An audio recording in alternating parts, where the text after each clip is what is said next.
সজনা দিয়ে, আলু দিয়ে, টমেটো দিয়ে আর পটল দিয়ে তরকারি করেছি।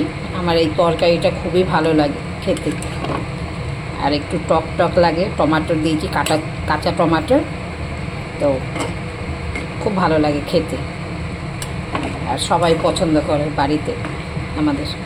আর একটু মানে গা মাখা করেছি, বুঝেছো? দেখো সজনাগুলো গলে গিয়েছে, মোটা মোটা সজনা খেতে এখন ভালো লাগে। যতদিন দাঁত আছে ততদিন খেয়ে নিই, তারপর দাঁত না থাকলে তো আর খেতে পারবো না চাবিয়ে। দাঁতের মজাটা নিয়ে নিই। ডাটা মাটা খেয়ে, মাছের কাটা, ডাটা, মাংসর কাটা, দাঁত যতদিন আছে খেয়ে নিই।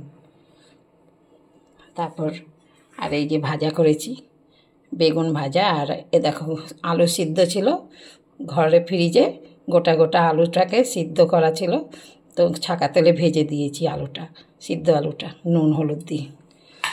তো আজকের মেনু এই, আর ডাল হয়েছে, আর ভাত তো এটা থাকেই, আর কি দেখাবো, ভাত আর ডাল।